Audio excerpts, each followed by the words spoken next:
Question 9. A manufacturer of automobiles receives 1,000 car radios from each of 3 different suppliers.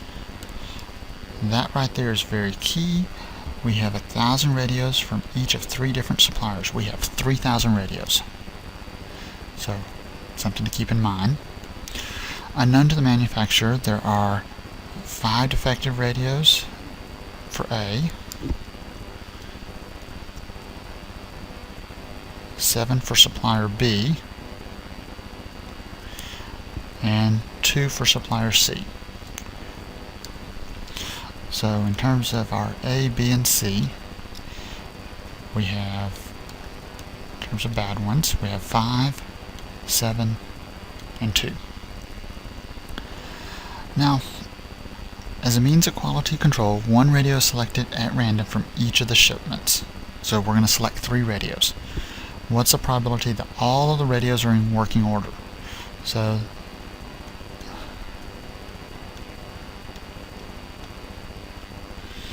all of them are good. Well, 995 over 1,000 times 993 over 1,000 times 998 over 1,000. Or if you want to, 0.995, 0.993, 0.998. That will be the probability all the radios are good. Part B says, what is the probability that at least one of the selected radios is defective? Now, if you want to do this directly, that means exactly 1, or exactly 2, or all 3. Easy way to do this, it's 1 minus the probability. Now we want at least 1 is defective. So the opposite of that is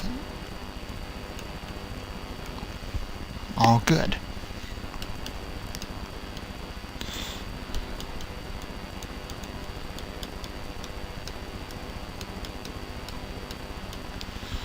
And that gives me my answer for question 9. Part 10. A computer from electronic company consists of a keyboard, a monitor, CPU, and a printer. The suppliers for these 4 units claim to have a percentage of defects 2.5%, 1%, 4%, and 6% respectively. What claim of reliability can the company make in terms of percentage of its computers that are probably defective? Well, knowing that a keyboard is defective should not affect the chance of a monitor or CPU or printer. So we have independence between these. Okay? Under most circumstances that will be true. So if we look at this and say, well, what's the probability of a good computer? In other words, all good parts. Well, 2.5% are defective, 97.5% are good. 1% defective, 99% are good.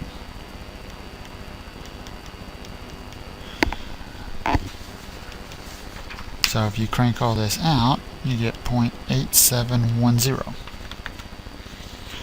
Well, what that tells me is that 87.1% computers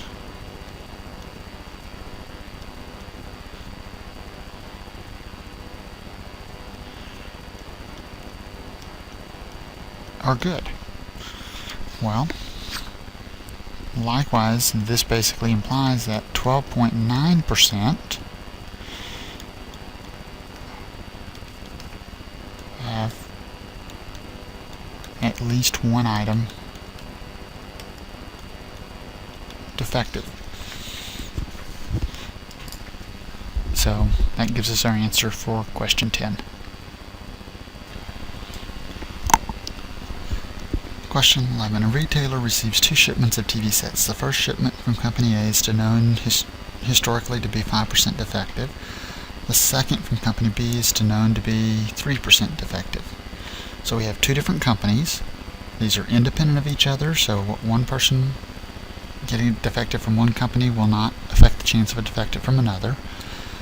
If one item is selected from each company for each shipment, what's the probability of selecting one good TV and one defective TV? Well, we could have a good one from A, that's 95% chance, and a bad one from B, 3% chance. Or a bad one from A and a good one from B. In essence, what we've done is we've drawn a tree. In other words, here's company A and company B. And we have good and defective. Company A, good, is 95%.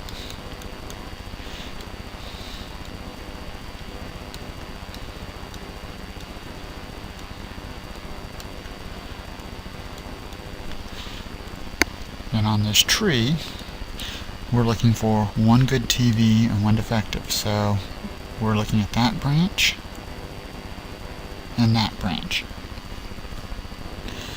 Now part B says, what's the probability of selecting two good TVs? So if we're looking at the tree again, two good TVs is that branch. So 0.95, 0.97. Going to multiply those out. Question 12. A box contains 3 red and 2 white marbles. Box B contains 4 red, 6 white. Box C contains 3 red and 7 white. A box is selected at random.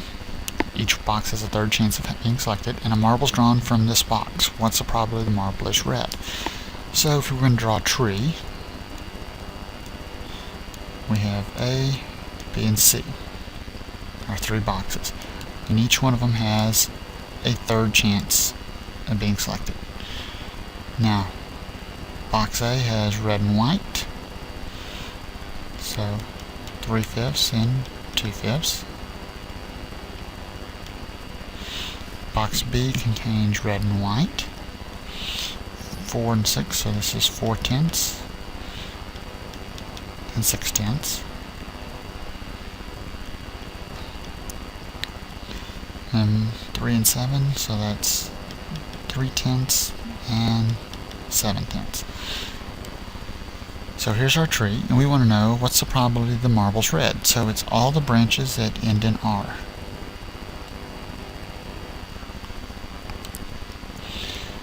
So in terms of our answer here, it's 1/3 times 3/5 plus 1/3 times 4/10 plus 1/3 times 3/10. Question 13. A new test for Alzheimer's disease will detect the disease 95% of the time in the person who has Alzheimer's. The test will falsely detect the disease 15% of the time in a healthy person. The test is given to a person at random from a group of people, 90 who are healthy, 10 who have Alzheimer's, and we want to answer the following questions. So, first of all, let's draw the tree. Now, what goes first? If you look at it, it says 95% of the time in a person who has Alzheimer's. That's saying, knowing Alzheimer's, the test comes back positive 95% of the time. So, Alzheimer's and not having Alzheimer's. And our test will come back either positive or negative, depending on that result. So in other words, our percent of positive or negative results depend on whether the person has Alzheimer's or not. It comes back positive 95% of the time when somebody has Alzheimer's, so this is 0.95, which means this is 0.05. The test will falsely detect the disease 15% of the time. So when the person doesn't have Alzheimer's, it comes back positive 15%. It'll come back negative 85%. 90 out of 100, so 90 over 100 is 0.9. I'm sorry, 90 out of 100 are healthy, so this 0.9 should be down here. And 10 of them are unhealthy, have Alzheimer's, so that gives me my 0.1 here. Now, once you have the tree, you can answer all these questions easily, and truthfully, the first part A and part B could be answered without the tree. What is the probability Alzheimer's will be detected if the person has the disease? So you know they have Alzheimer's. Probability it'll be detective, 0.95. What's the probability Alzheimer's will be falsely detective if the person does not have the disease? Well, you know they don't have the disease. You're sitting here. Falsely detective, 0.15. So that right there is just straight off, actually the chart, actually the word problem. Now the second part says, what's the probability the person has Alzheimer's if the test detects the disease? Well, this is saying, what's the probability of Alzheimer's given the test came back positive? This is going backwards in our tree. It's a Bayes formula.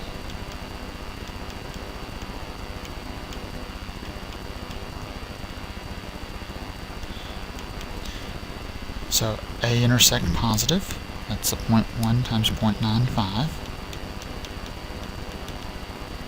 Divided by positive. It's all the branches that end in a plus.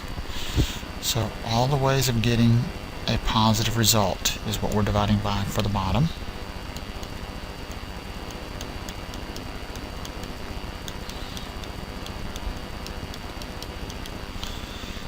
And the key thing to remember is if you're going to put this into your calculator, make sure you put parentheses around that, or brackets somehow so you're not messing up the fraction computation.